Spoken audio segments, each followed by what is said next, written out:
Happy Half-oween, folks. That's right, it's halfway to Halloween, and Matt here with State of Flux to give you a review of the very first original Halloween. This is a series that I think I'm going to do twice a year. I'm going to look at the entire franchise of Halloween films, but I'm only going to do two a year. One on Half-oween and one on Halloween. So as of right now, I'm talking about John Carpenter's original formative classic, the one that started it all and reshaped the horror genre for better or worse. John Carpenter's Halloween. This is a film I really quite like. And I like for a lot of the reasons that I will not like some of the sequels, or think that the sequels kind of operate a little lazy. This film is an exercise in suspense. Nice prolonged suspense. And it does so using a really interesting gimmick of show and tell in the opening scene, and then for about an hour afterwards it exclusively gives you tell and not show. So I'm going to sort of dissect that in a minute. Most of us are most people who have ever taken a writing class or a film class or anything like that are often told to do show and then tell, right? You want to show the audience rather than tell the audience. And this film uses that beautifully in the opening scene. The opening scene does this Peeping Tom, like, voyeuristic oneer, where you're in the killer's eyes, outside looking at this house, and you get to see the entire layout of the house, the victims as they're set up, and then the grabbing of the knife, the grabbing of the mask, and then the butchering of the victim, running down, taking the mask off, and you see that it's just this small boy. And there we are introduced to Michael Myers. Right in that scene you are shown everything you need to know about the character of Michael Myers. He may look like a youthful innocent. He may be an ambiguous shape. He may be just a presence lurking in and around a house. He is going to spend much of this film solely as a stalker, and you get that sense in the opening scene, and you're shown what he is capable of. He is capable of extreme violence and absolutely butchers this person in a very small amount of time, who happens to be his sister, who has just had sex, and that sets up the genuinely horny nature of this movie. Like, hormones are running hot on all these women folk in this movie. Something I'll touch on in a minute. But you're shown all of this. Everything you need to know about Michael is set up in that one shot, and is not really needed to expand upon beyond that. And in that scene, which lasts, what, 5 minutes? That's the first death of the film. It'll be almost a complete hour before the next major victim dies. Like, somebody else dies off camera and you see just like a body laying in the bushes, but the next time somebody else dies is almost an hour later. In that time, you're introduced to a character named Dr. Samuel Loomis, which is a kind of cunning nod to a character of the exact same name in Psycho, which this film kind of owes its self to. It's sort of passing the baton of its ancestors. But anyway, I digress. Sam Loomis is a fascinating character because he spends much of the next hour telling you what Michael is capable of, but never showing you. He is just constantly talking about the madness within, the pure evil, the blackest eyes, the devil's eyes. And all of that is excellent. And it goes against everything you are ever told in film school to do, which is you want to show people, not tell. Yet you have a character who's purely there for expository reasons to tell the audience the threat level that this character is for almost an hour. Wherein nothing really happens outside of Michael just watches these babysitters. And in that time length, it stretches long and long and long. And you're kind of coiling inwards, waiting for the moment that the tension is going to release. And once it does, it just keeps coming at you relentlessly. And it is one of the strongest exercises in slasher film horror that I can think of the 70s. I think there are other better slasher films, but a lot of them owe their existence to this film in the first place, just as this owes its existence to Psycho. So, that's the good. I also will talk about Jamie Lee Curtis is really a stunning actress, and I like how she plays this kind of very nervous girl, the prototypical final girl that we would be introduced to in many years to come. It's not that the character of Laurie is particularly great, Laurie Strode, though I do think she has become a great character. And it's not necessarily even her performance that makes it great, but there's something about Laurie that you're rooting for, because the movie seems to be rooting against her, much of it. And I think under normal circumstances, a character kind of like Annie, which is the more vibrant, outspoken friend, would be the main character of a movie. That's a character you'd want to hang a movie around, which is probably why large chunks of this movie do hang around her character. But it's Laurie that takes center, like a reluctant center stage, and this is the prism that we have viewed all slashers afterwards is, can we have our film have a Laurie Strode? Because of how successfully it is done here. Some of the things of this movie that I'm not a fan of, particularly in later years, is Sam Loomis is kind of an awful person. And it sort of speaks kind of volumes that Michael is treated so poorly by somebody who's like a state official that's supposed to be there to help him.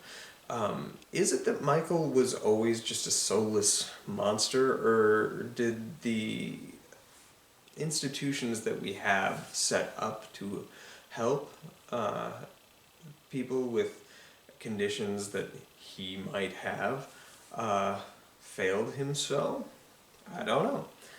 But it has, in 2022, a very kind of hard reading that this movie and many of its era are not kind towards people with mental health issues. Now, you never really get a chance to explore Michael Myers. You won't get a chance to explore Michael the Man for several films now. And so I'm not going to touch on that until we get to that film.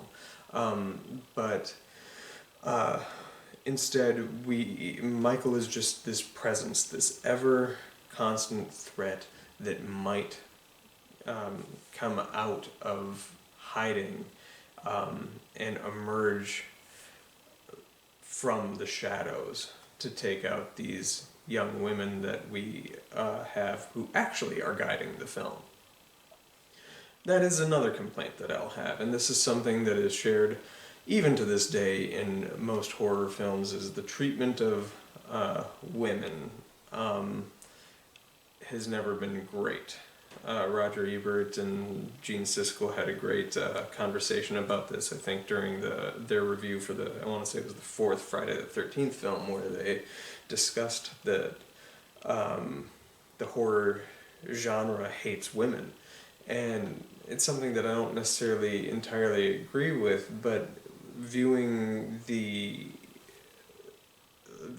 how the treatment of women through slasher films specifically, it's kind of hard not to get that reading, because they are brutalized, often scantily clad, well being brutalized, where you don't necessarily get that from a male character if his character is dying. Though I do believe the one male character that has any kind of presence in the film that does get killed in this one is shirtless at the time, or open-shirted anyway. However, the women are... The use of sex throughout this film, I mentioned before that it is a very horny film, and it absolutely is. This movie is just straight up horny as shit.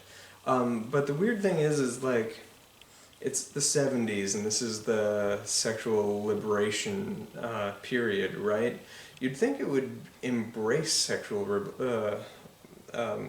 liberation more than the film truly does. The film condemns sexuality and sexual behaviors. This is something that would be talked about much more in depth in like the self-reflective time period of the meta movies of the 90s through to today. Certainly Scream talked about it. But it's kind of unusual that that is something that is really condemned, especially from that time period. I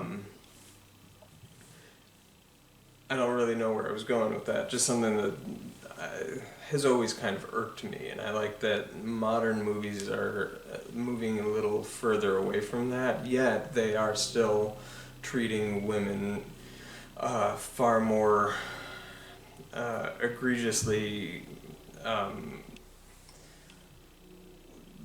Women are being treated poorly even still, even though they're not necessarily being sexualized as they were back when Halloween and Friday the 13th and all those were in their heyday. The one thing I also wanted to talk about, this as a positive, I said in the beginning that you get this excellent Peeping Tom homage where you have the camera through the killer's eyes and stuff like that, and that's the only time you ever enter Michael. Every other time you see Michael in the shadows or walking by the frame and stuff like that, and that is excellent, because you've already been inside where Michael is. You can imagine where he is within the confines of the various rooms or locations that he's stalking his prey. And I love the fact that Michael is a stalker in this film, and kind of this film alone. That's something that is dropped in the sequels, but we'll talk about those at some point later. This film is scary not because of the way Michael kills people, or how graphic some of the kills are, and it's not scary because of the frequency with which he kills people, which some of the modern movies seem to be under the impression of that's what makes Michael scary. What makes him scary is his unpredictability. Now, if he enters a room and there's any number of people that can be killed and you know how likely they are to be killed, that's not scary because there is a predictability. The fact that he's watching these people and 3 people are killed in this film, besides the guy in the bushes and Judith Myers in the beginning, once he breaks out, there's only 3 people that we follow at all that he kills, and he watches them for a long time before he commits to the act.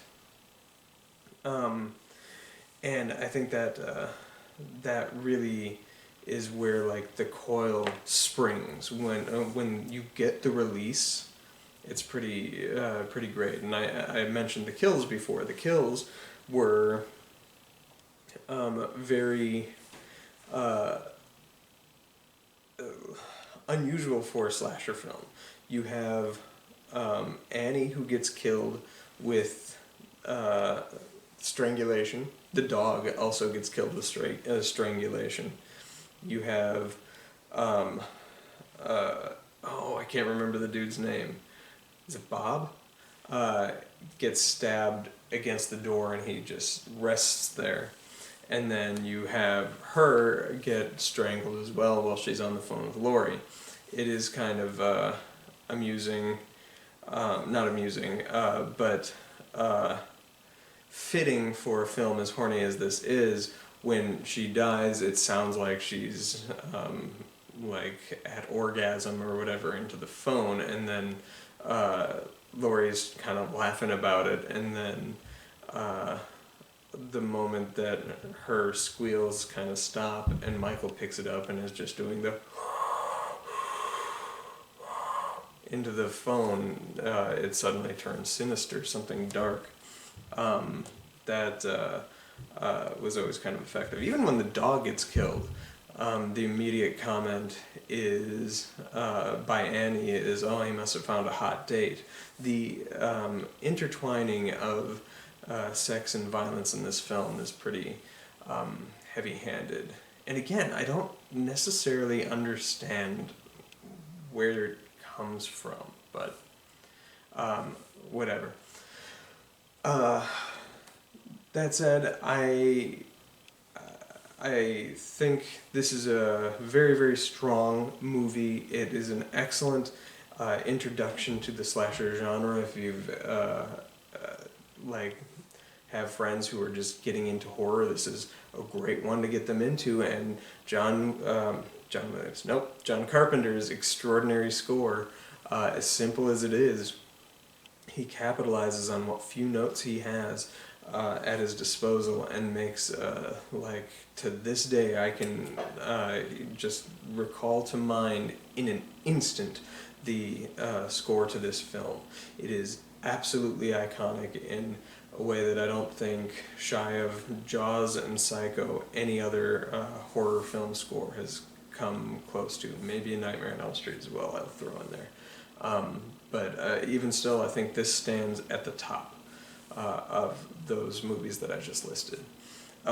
This movie is great. I give it a very, very strong 3.5 stars. I do think that it suffers a little bit from age in the fact that because this was the baseline film that would spawn so many more, and a lot of the mystique of Michael Myers was ruined with the sequels, it kind of hurts the watchability of this movie. Even though this movie is inarguably the best of the franchise in a lot of ways, I do think it's not necessarily the most watchable Halloween film. And a lot of that has to do with age. And once you discover tropes and stuff like that, which at the time of its release weren't really tropes, this is what developed those tropes. Once those tropes are apparent to you when you go back and watch something that is nothing but tropes, it becomes kind of hard to watch. A very similar film would be The Hills Have Eyes. Hills Have Eyes, when it came out, was pretty subversive for how it handled things, but now you watch that movie and there's not a single surprising element to it outside of maybe the Home Alone-y bits at the end. But anyway, I digress. What did you think of Halloween? Is this your favorite one? This is most people's favorite Halloween movie. Oddly enough, it's not mine, but I do like this film quite a bit. 3.5 stars for the original Halloween, and we will come to you on October 31st for my review 6 months from now for Halloween 2. So I'm excited to talk about that one. I have thoughts. Yeah, anyway, let me know who your favorite character is of the bunch. For me, my favorite character was Annie. I've always liked Annie the most. She was the most fun. Let me know who your favorite character in this film is in the comments down below. Thanks for watching.